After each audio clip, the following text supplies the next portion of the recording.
Hey guys, what's up? I'm Adam Badger from Badger Strength. We are going to talk about 80-20 and how that relates to nutrition. I think the term 80-20 lifestyle is thrown out a lot by coaches and trainers as a way to kind of give you an idea of how you don't need to be perfect with your nutrition or your training. It's just about building consistency, meaning that 80% of the time you're on point and your behavior is in line with your goals, and 20% of the time you can be off track or kind of lenient with your routine. I think the message is super positive. I think it's a really great message, and I think it's something that you should definitely pay attention to. I just don't believe that a lot of people go into detail about what exactly it means to be 80-20. I think a lot of people think they're doing 80-20, but they're really doing 50-50 or maybe 60-40, and then they're frustrated they're not getting the results that they should be seeing.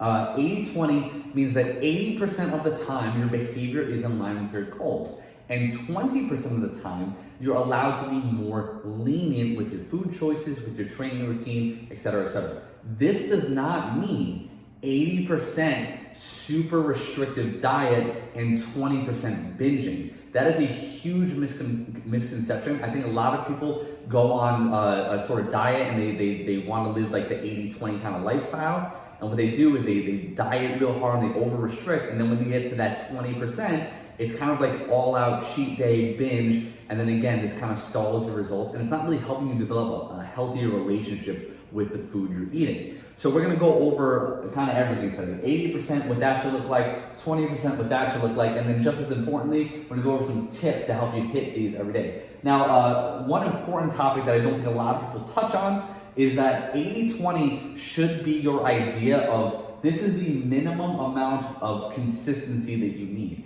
You can go 85, 80 to 90. That should be the range you're shooting for. We're never really shooting for a 100 because again, we're not trying to be perfect. We're trying to be consistent. Anyone can do anything 100% of the time for 2 weeks, for 3 weeks, maybe even 8 weeks. But after a while, you're gonna stall out, you're gonna get sick of it. We're looking for this 80 to 90% of the time. 80-20 should be your minimum idea of what consistency is. So if we're thinking about that, in terms of the amount of meals we eat per week, again, we're talking about nutrition today. Let's say for the average person, let's say you eat breakfast, lunch, and dinner 7 days a week. That's 21 meals a week. That means 80% of those meals is 17 out of 21 meals should be in line with your goals, should be reasonably, whole food based, in line with a healthy diet. And we'll go over exactly what that means. But that is an idea of what an 80-20 split looks like. 21 meals a week, 3 meals a day, 7 days a week. 17 of those meals should be on point. That means if you get to the weekend and you go to like a cheap brunch and you kind of have too many mimosas and some French toast, and then you go out to dinner that night, and then the next day rolls over into the weekend, and now you're upwards, of 6 or 7 meals where you've kind of gone all out. That's not 80-20. 80-20 doesn't mean over restrict and then binge. 80-20 means 80% of the time you're consistent in your routine, and then 20% of the time you can be lenient with those food choices. So 80%, let's go over this first. 80% means that 80% of the time, again, this means if you're eating 3 meals a day, 17 out of 21 meals are going to be consistent and routine. Now, does that mean you have to eat the same exact thing every day? No, but there should be some consistency and some routine to your food choices. Now, this is something that a lot of people don't want to grasp when they're thinking about their nutrition. Some people will get frustrated and say, I don't want to eat the same thing every day. Well, you don't have to. We'll talk about that later. But there should be some routine to your nutrition choices, to your food choices, not only for your health, but just to make life easier. If you go into every meal not knowing what your options are, not knowing what you should be eating, not having food in the house or an idea of a place you want to go to eat, now you're just kind of flying by the seat of your pants, you're kind of winging it, and it's harder to stay routine. Name one thing in life that doesn't work better when you have routine. Whether it's raising your kids, whether it's your job, any sort of hobby you have, workouts, all that stuff. It works better when you have some sort of routine. People thrive off routines. So it works the same way with your nutrition. If every day is an all-out, struggle to figure out what you should eat for breakfast, what you should eat for lunch, and trying to figure out the calories on each thing, it's gonna get more and more difficult to do that. Now, tracking calories is an amazing way to help develop the habits and skills needed to intuitively eat, but I think overall for everybody, If you track your calories for a finite amount of time, at least 8 to 12 weeks, you can develop enough habits and information and knowledge to be able to sustain that lifestyle long term. But you have to know how many calories and protein are in the food choices that you're making, or else it's going to be hard to stick to an 80-20 lifestyle. You have to develop a routine, develop some sort of consistency. So that's what these first two are. It's consistent and it is routine. You have some sort of routine to your eating. Around, you kind of know how many meals a day you want to eat, around which times. Does this mean you have to be perfect every single day? No. But if you're a 3 meal a day person, then making sure you get your 3 meals in a day is going to be important to develop that routine. If you're a 2 meal a day person or a 6 meal a day person, it really doesn't matter when it comes to calorie balance. It's just what works for you and developing that routine. Next up, reasonable boundaries. This is super important. We're not talking about overly restricting, but we need to set some reasonable boundaries for our food choices. This can be very individualized. It's different for everybody, but there has to be some reasonable boundaries, something that is not too crazy. So again, if you say, I'm going to completely cut out carbs, that's not a reasonable boundary. That's something that is not sustainable, that you can maybe do for a small amount of time, but we're trying to think long term and develop a consistent routine that we can adhere to on an 80-20 basis. So setting reasonable boundaries during this 80% of the time is super important. What are some examples of that? Some examples of that could be, okay, I'm gonna try to avoid snacking in between meals. I'm gonna stick to eating food when I'm hungry and during meals, because when I snack, maybe I tend to just kind of mindlessly snack and I'm not tracking my calories. Again, different for everybody. Another reasonable boundary is maybe anything that I drink during the week is gonna be 0 calories. So that means maybe I'm gonna drink, unsweetened tea, Gatorade Zeros, carbonated water, sparkling water, things like that. Maybe you're gonna stick more to 0 calorie drinks. Again, these are ideas. This doesn't mean this is something you have to do. Developing reasonable boundaries is very individualized. It depends on the person. But I think setting some reasonable boundaries each day is going to be super important. So like for example, for me, a couple of reasonable boundaries I set is, I know I want to finish, I drink, big Yeti thing of water and I go through a couple of those a day. I know I want to finish at least 2 of those before my workout and 1 during my workout. I generally work out in the morning after clients. I know if I finish 2 before my workout and 1 during my workout, that's already that's around 96 ounces of water for the day. So I know pretty much I'm gonna hit that, water goal for the day for me. Another reasonable boundary I set for myself is having protein at every meal. Also, I don't snack. I'm not really someone who snacks. I eat meals throughout the day. If I'm hungry, I'm going to find a meal to eat, and I'm not going to just mindlessly grab something and not know what I'm grabbing. I don't snack during the week. So those are some reasonable boundaries I set for myself. They're not crazy. They're nothing that I feel I can't maintain. They work for me. Then we went over this one already, 17 out of 21 meals. That's an idea of how many meals per week should be in line with your goals. Okay, this is general. If you can shoot above that, that's awesome. But we're not looking for 21 out of 21. We're looking for that 80 to 90. Not overly restrictive. Again, 80% of the time does not mean that you are overly restricting. What does overly restricting mean? This means demonizing foods. This means saying, oh, these foods are bad, I can't eat them, I can't stay away from them. That's not sustainable long term. That's just gonna fetishize those foods. It's gonna make you crave them even more. Don't be overly restrictive with your boundaries. Set some reasonable boundaries for yourself. A great tip is the easier the boundary feels, the more sustainable it is. Don't think of a boundary as too easy. There's no such thing. Set yourself easy wins every day. If you set up your day with a bunch of little, small, easy wins, you're gonna feel more proud of yourself every time you accomplish them. You're gonna be able to sustain this longer. It's gonna motivate you. If you tell yourself you're gonna completely cut out carbs, that's overly restrictive. That's not reasonable. And then as soon as you eat 1 carb, you're gonna feel like you failed. But if you tell yourself, I'm gonna have a source of protein at every meal, now we're not subtracting, we're adding something into our diet. And every time you eat protein, you're gonna feel proud of yourself. Oh, I ate protein with my meal today. It's gonna keep you going and keep you motivated. And then that brings us right to our next point.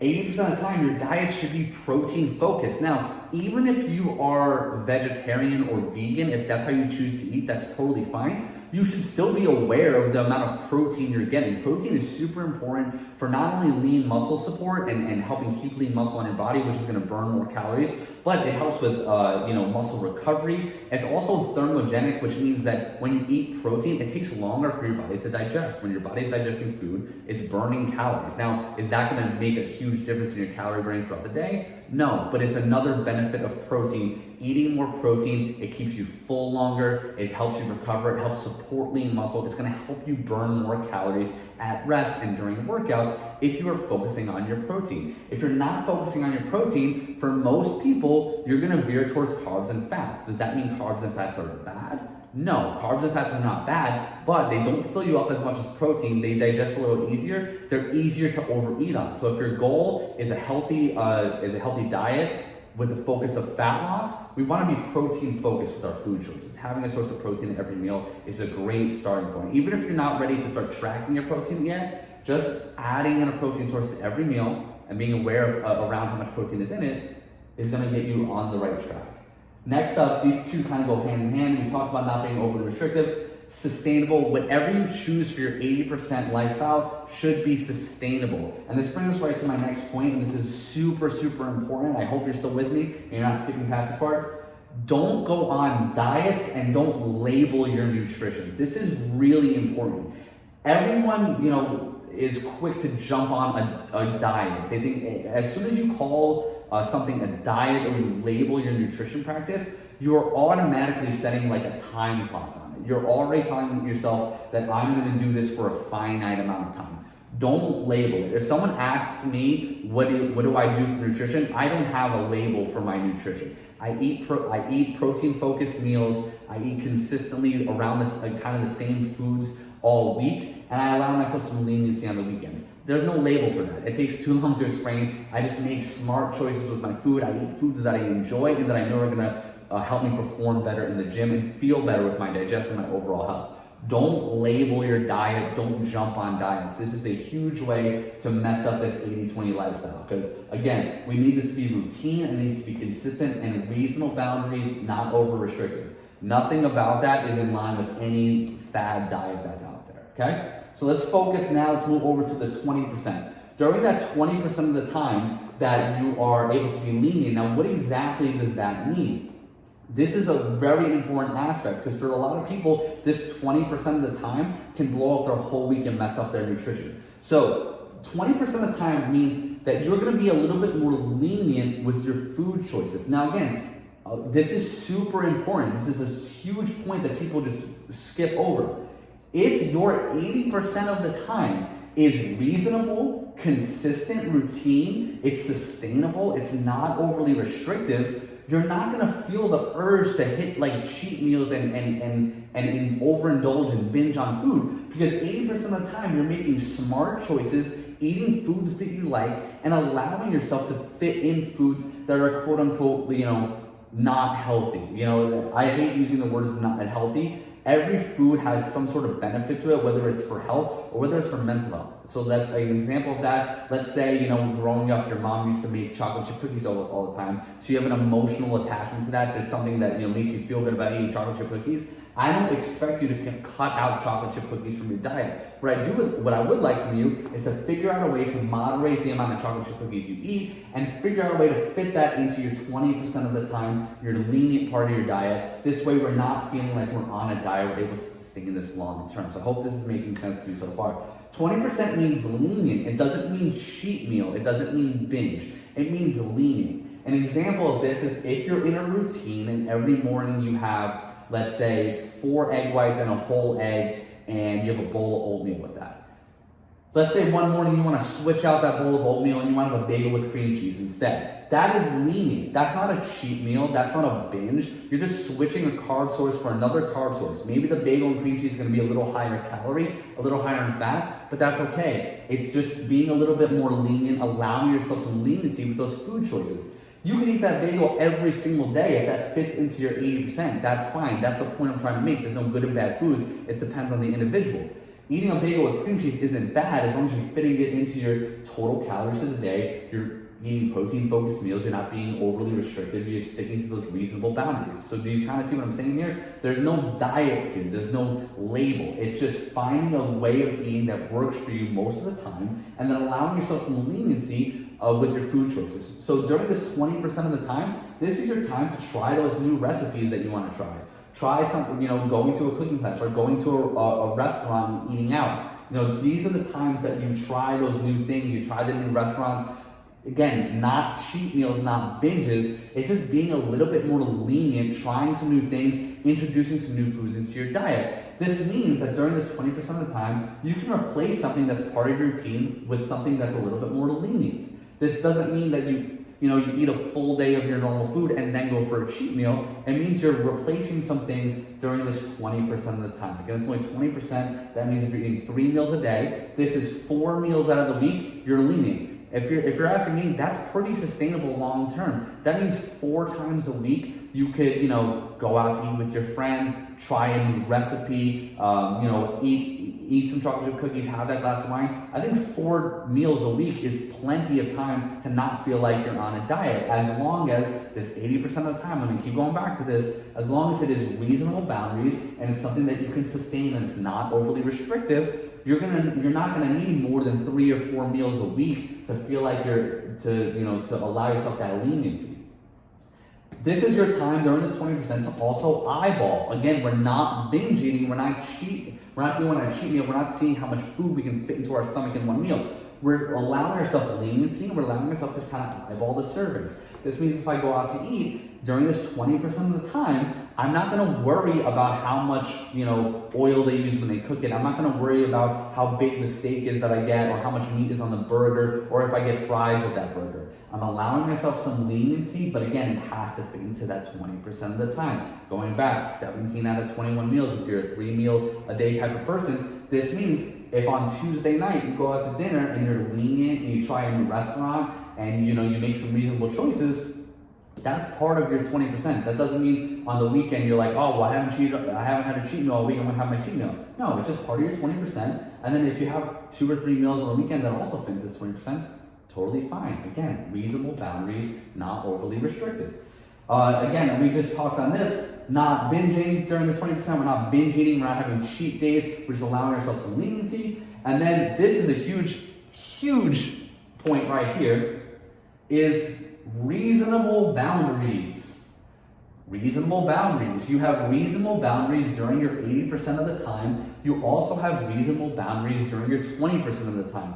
That means if during that 20% you're gonna have some chocolate chip cookies or you're gonna have some drinks, it doesn't mean we're binging on it. It means we're allowing ourselves to enjoy it without the stress or worry of, is this messing up my calories for the day? Because we're talking about consistency and we're not looking for perfection. If you're keeping this 20% to 3 or 4 meals a week where you're able to indulge a little bit but create reasonable boundaries, trust me guys, you're gonna be able to do this for a very long time, especially if this 80% of the time you're actually eating foods that you enjoy and like. This is gonna work really well for you. Now, as far as the individual process of this and finding what works for you, that's a conversation you either need to have with yourself or your coach or me if you choose to, figuring out and developing a way of eating that works for you to find how you're gonna fit that 20% in and stuff like that. But this is just to give you an idea of what that looks like. It doesn't mean 5 days of strict eating steamed chicken and broccoli out of Tupperware and then 2 days on the weekend of pizza, wings, and Oreos.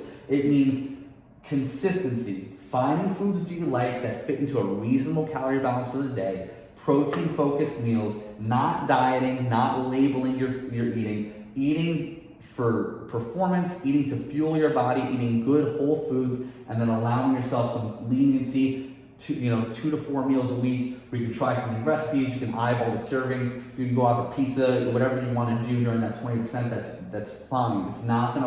This is not gonna fuck this up as long as you're setting those reasonable boundaries. Again, you can see how this all connects. Now, final thing we're gonna talk about is just some tips that can help you develop this 80-20 lifestyle. So again, we're gonna start at tip number 2 first, because this is the most important part. Individualized approach. Hopping on a fad diet is not an individualized approach. Any sort of fad diet is trying to sell you an idea or sometimes trying to sell you a product. It cannot individualize it for you because then they can't sell to millions and millions of people. You have to individualize the approach. Saying you're doing keto is not an individualized approach. Does that work for some people? Do some people like doing it? Yeah, and that's totally fine. There's nothing wrong with doing keto. It's not harmful to you. It is totally okay to do it if that works for you. But an individualized approach is, hey, I want to cut back on carbs because I know that, that's my weak point. I tend to overeat on carbs, but I do really like, to get a bagel on Friday mornings. So saying you're doing keto is not going to be realistic for you, but is it realistic to say, during the week we're going to eat, oatmeal with breakfast instead of a bagel and then allowing yourself a bagel once or twice a week? That's a little bit more realistic. That's an example of an individualized approach. Another example of that is, let's say you're someone who, let's say you work part of your job is to go to a lot of, lunch meetings and dinner meetings, things like that. So for you to say, I'm not going to eat out anymore is not really going to work for you. It's part of your job. But is it reasonable to say, okay, when I eat out during the week for work, I'm going to limit myself to, one drink and I'm going to get veggies as my side because I'm going to, I know that when I'm eating out, it's easy to overindulge on calories and especially like things like carbs, like French fries, things like that. So is it reasonable to say, hey, if I'm eating out 3 days a week for work, that I'm not gonna count that as like my 20%. I'm gonna try and stay within as much boundaries and fit that into my 80%? That's an individualized approach. You have to make this kind of work for you. You can't just blanket broad stroke it and go, I'm not gonna do this anymore, because again, it's not sustainable. So that's super important. Next up, we're gonna talk about hydrating. This one, again, most people skip over this. If you're properly hydrated, you're going to be performing better in the gym, you're going to be feeling better, but you're also going to feel more full throughout the day. If you're drinking enough water, if you're drinking carbonated water or tea, or even like black coffee like once or twice a day, these are things that are going to help fill your belly. It's going to keep you full. It's going to give you something to do. And again, we're putting something in our belly that doesn't have calories in it. And we're hydrating ourselves. So again, coffee isn't the best way to hydrate yourself, but 1 or 2 cups a day is not going to kill you. If you're setting some reasonable boundaries for yourself, some daily standards, like, I'm gonna finish 2 bottles of water before lunch, I'm gonna have a can of seltzer with every meal I eat, little things like that help hydrate you. It's gonna help you feel better in the gym. You're gonna feel better on your nutrition plan. It's gonna help you stick with it longer. You have to do as many things as you can to feel as good as possible, or else you're not gonna wanna do it. So hydrating yourself makes you feel amazing, and that's not an exaggeration. Try drinking enough water for 3 days in a row and tell me that you don't feel better, that you're not getting better workouts from it. Identifying hunger versus cravings. So eating when you're hungry is a huge part of setting a reasonable boundary. Again, avoiding snacking is something that maybe is not for everybody, but I do feel if I was to broad stroke it, I feel like that is something that most people can work on. If you're eating filling, protein-focused meals, you're not going to have the urge to snack. If you're eating 3 to 4 whole meals a day with a protein, a carb, and a veggie, you're gonna feel more full. It's gonna cut down on your snacking, and you can start limiting that to maybe like 1 snack at night a day or 1 snack after lunch. If whatever you prefer. If you're having like a bag of popcorn at night, that's not a bad idea. It's a light snack. It's something that takes you a while to eat, so it's very filling, and it's something that you can easily fit into your calories for the day during that 80-20 split. But now we're going to talk about something that I feel is super, super important, is building a menu for yourself. This is really good for developing that routine. Now, most people, when I work with nutrition clients, one of the first things I work on is helping someone develop a menu for themselves. Now, it's not always that formal, where I say, we're going to sit down and write out a menu. Sometimes it is. But for most people, I just simply ask them, like, what foods do you like? Not like, what is your all-time favorite food, but what foods do you like? What do you like to eat? Then we start narrowing it down. Okay, I like pasta, I like beef, I don't like fish, things like that, that people will say. And from there, we'll start to narrow down those food choices. Because for most people, when they say, I'm gonna eat healthier, they don't know necessarily what that means. Saying, I'm gonna eat healthier can mean anything. It's not specific enough. Let's build a menu for you. There's no right or wrong answers to these. Start listing off foods that you like. List off as many protein sources that you realistically enjoy eating as you can think of. There's no limit to that. List off as many carb sources that you can think of that you enjoy eating. Not just, oh, that's a carb. Think of something you actually enjoy eating. List them off, and then list off some fat sources. List off some, throw some fruits and veggies in there, whatever. Then we're gonna start breaking that down. Okay, carb sources I like are bread, pasta, rice, and potatoes. So I look at that and I go, okay, it's easier for me to overeat on bread, so maybe I'm gonna limit that. Maybe I'm gonna focus more on the potatoes and the rice 80% of the time, and the bread is gonna go into my lenient, my 20%. Little simple things like that. I'm not saying that's what you have to do, that's just an example. But building a menu, give yourself 3 to 5 options for each meal.